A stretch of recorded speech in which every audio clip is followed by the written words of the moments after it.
Okay, so there's been some modifications in the classroom stream. Your next assignment, which a lot of you have not turned in the first one yet, so please kind of keep with the pace here. 2 assignments per week. This next assignment is actually going to be like a maze. You know, you just choose two. There's like 4 mazes. Just choose 2 to do. And what you want to do is you want to identify sine, cosine, tangent, secant, cosecant, or cotangent. You want to identify what those are at specific angles. Now, these are all of the angles that you are should be acquainted with and should actually know by memory for calculus. It makes calculus so much easier when you know these by memory. Now, it looks like a lot, but there's actually a lot of patterns here, which makes it very, very easy to memorize.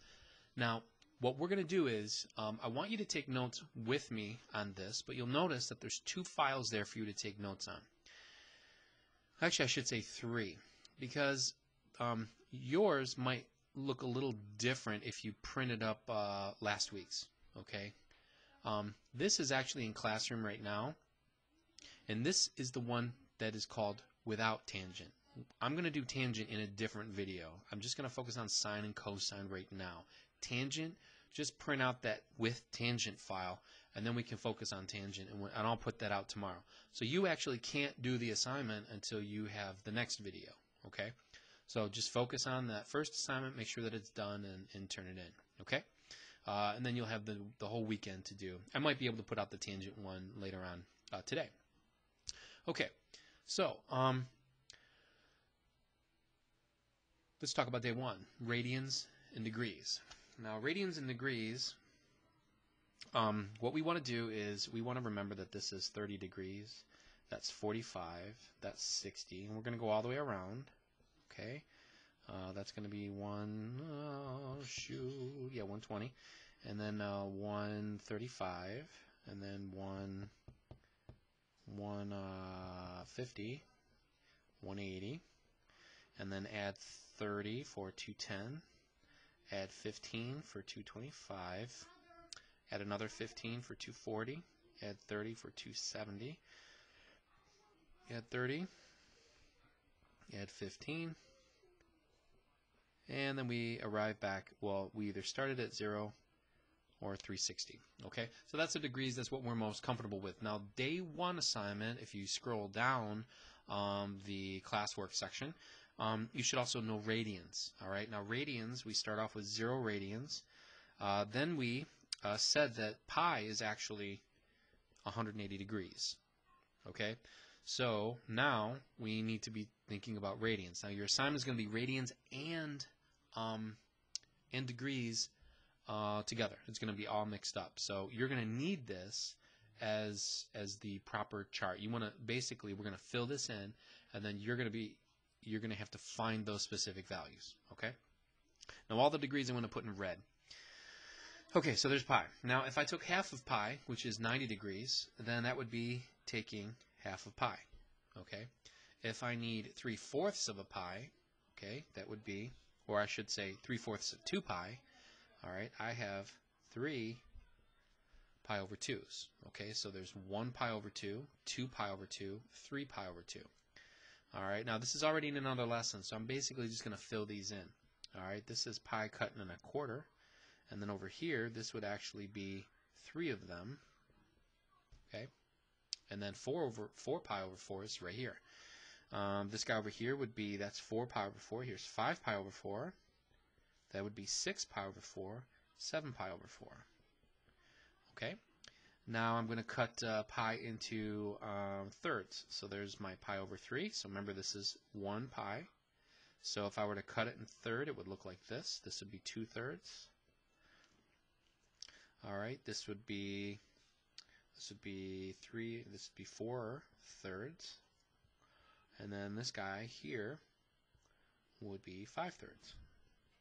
Then 6 pi over 3 actually equals 2 pi. So this would be 2 pi. Okay, this is cutting pi into 6, so that's 30 degrees is pi over 6 in radians. This guy is almost 6 pi over 6, but he's 1 pi over 6 short. Now he's 1 pi over 6 more. Okay, this guy is going to be 2 pi. would actually be the same as 12 pi over 6's. So we would just go 1 pi over 6 short. So that'd be 11 pi over 6.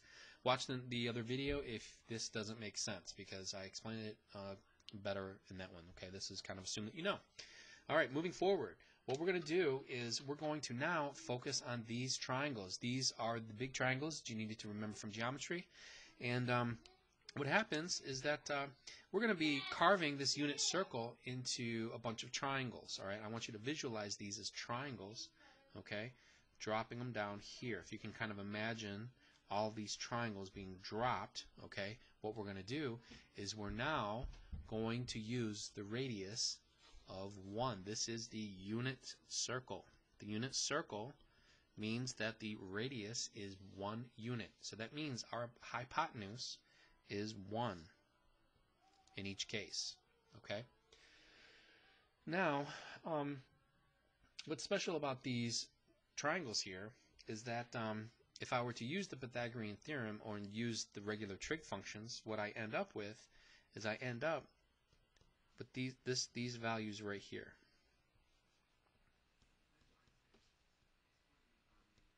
Okay? So, what's awesome about this is that, I'm trying to find a better marker here. Okay, what's awesome about this is that now I can find sine and cosine for these major angles, and I can actually figure out what they are here. They're actually going to be my x and y coordinates. Okay, so if we were to look at sine, that would be O over H, and cosine is A over H. Okay, and again, we're going to worry about tangent in the next one, but we might as well just put O over A. Okay, so keep that in mind as we move here. So, what would the sine of 30 degrees be? Okay, so let's see here.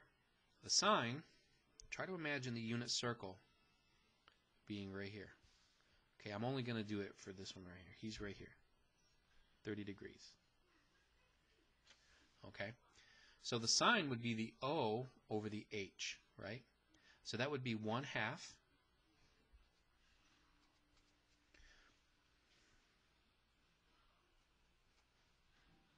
1/2 over 1, right? And anything over 1 is itself, okay? Is the numerator. So this means then that this length right here, the sine of 30 degrees, is actually 1/2. All right? So that's my y-coordinate.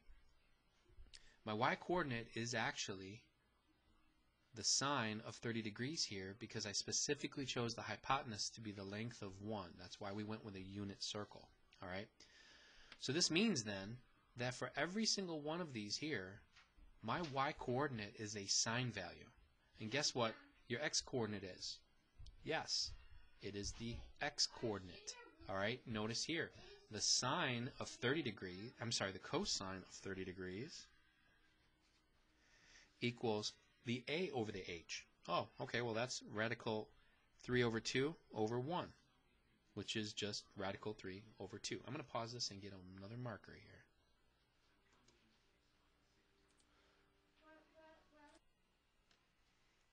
Okay, so now then, what we've got is we have a situation. I'm going to put cosine in black here.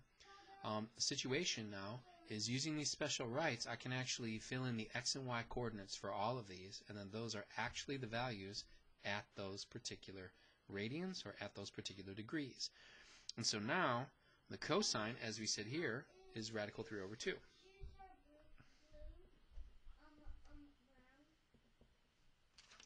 Okay, so now let's go around the unit circle. Here we are at pi over 4. This is 45 degrees, so we go to the 45. It looks like my height is radical 2 over 2, and my horizontal distance is also radical 2 over 2. So cosine, come on,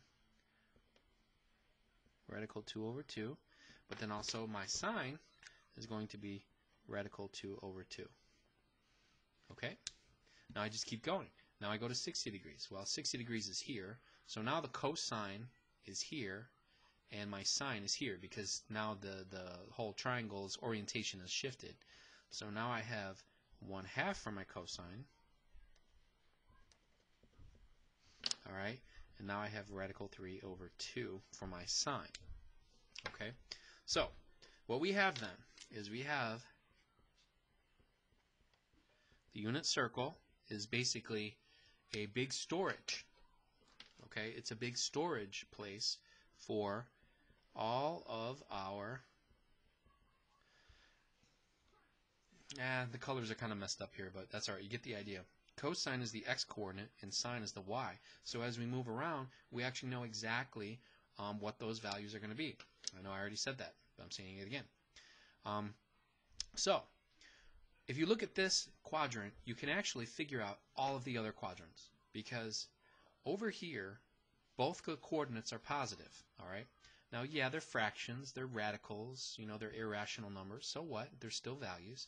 But over here, what happens? Okay. Remember, this unit circle is actually takes place on the coordinate plane. Okay. This unit circle is located here on the x and y axis. Okay. Here it is. This is the origin right there. So as we move around here, the x and y coordinates are those values. All right. So nothing's really changed here over to here. It's just that on this side of the unit circle, the x coordinates are actually negative and not positive. Okay?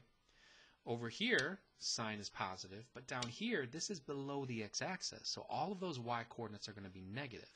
Okay? These are going to be the same. It's just that now, in different locations, okay, one sign will be negative or both of them will be negative. For example, if I go over here, this is where cosine, the x coordinates are negative, and this is where the y coordinates are also negative. So I'm going to do the same process here as I am down here, but both are going to be negative. Okay? Now what I want you to do is I want you to pay careful attention to this pattern. You can see for cosine, cosine goes 3, 2, 1. 3, 2, 1. They all fit this pattern. Everything is always over 2. Okay? But then you go 3, 2, 1. So cosine counts down as you go this way. Okay? As you go up. So here cosine is going to be, let's be consistent here and make this black. He's going to start with radical 3 over 2. And then he will count down. Okay, now the square root of 1 is just 1, so we just leave it. Alright? But because he's on the left side of the origin, he will be negative. Negative, negative, negative. Okay? Now, sine. Sine actually is 1, 2, 3. So it counts up. So it goes 1, radical 2. I'm sorry, 1 over 2. 2, radical 2 over 2. Radical 3 over 2. So as one counts up, the other one counts down. Okay? So that's how we go. Now we're going to do that again, but now we're going to be going backwards. We're going to be going downwards. Okay? Now over here, it looks like cosine is still negative, right? He's on the left-hand side of the origin here. So negative radical 3 over 2, negative radical 2 over 2, and then negative 1 over 2.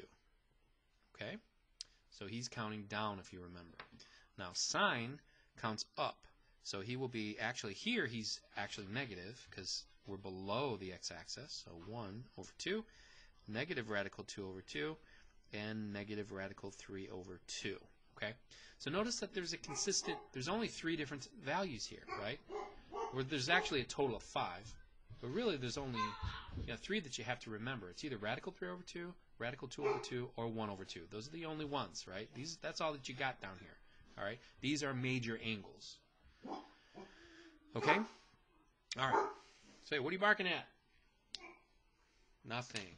Nothing. So here we're going to do the same thing. Cosine is the x-coordinate.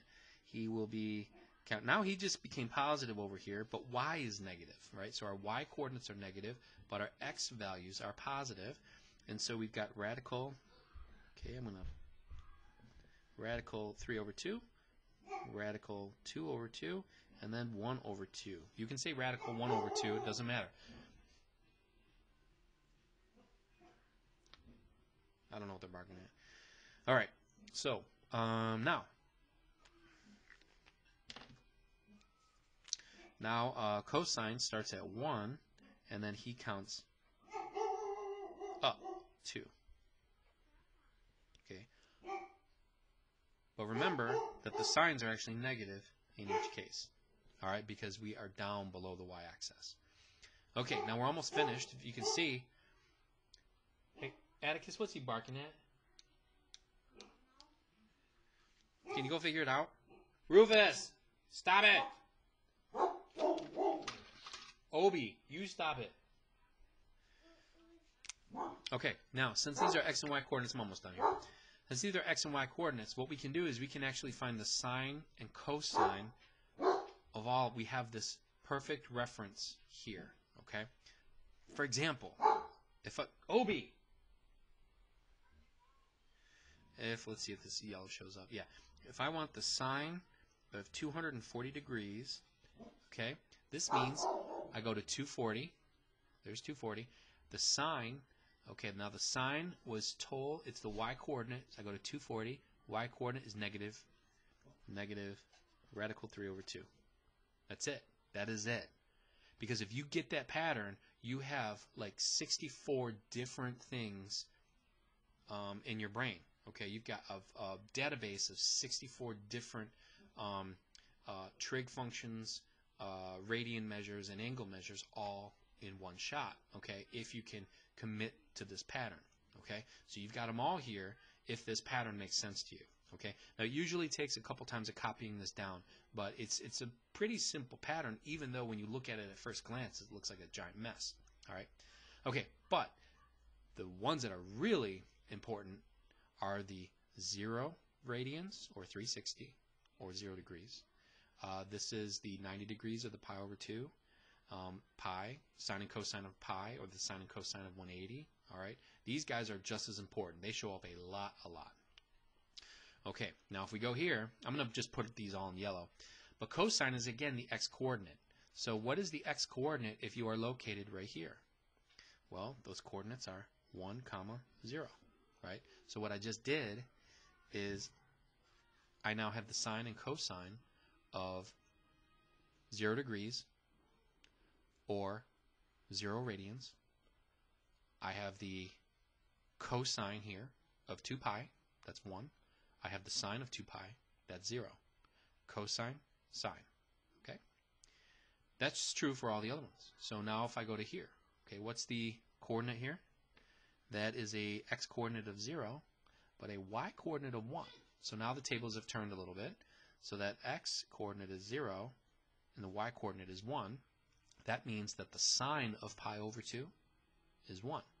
The cosine of pi over 2 is 0. The sine of 90 degrees, if you want to talk about it in degrees, the sine of 90 degrees is 1, and the cosine of 90 degrees is 0. And so on and so forth. Now when you move over here, this location looks like your x-coordinate is actually -1. But your y-coordinate is 0. And again, I know the cosine of pi now. The cosine of pi is -1. The sine of pi is 1. I'm sorry, the sine of pi is 0. Okay? And then finally here, I have an x-coordinate of 0, and I have a y-coordinate of -1. Okay, so now I have all of the major degree measures. I have the sine and cosine values in my pocket. All right? And again, if you want to print this out again, try to recreate the pattern, I highly encourage you to do it. It is super valuable in more advanced mathematics, and it should be actually second nature. Okay? So it usually takes a couple days to practice this. That's why I'm going to make this video now. I'm going to stop, let you sleep on it, and then tomorrow we'll talk about tangent. All right? Now tangent is going to be using the same thing, but with just, another layer. Okay? All right, so I'll let you sleep on this, and then tomorrow I'll put on a 10-minute video to talk about tangent, and that should do it. Then you'll actually be able to do your homework. Right now, there's too much tangent and cotangent in there. There's secant and cosecant. I want to show you in a separate video how to handle those particular values using this unit circle. All right, have a good night.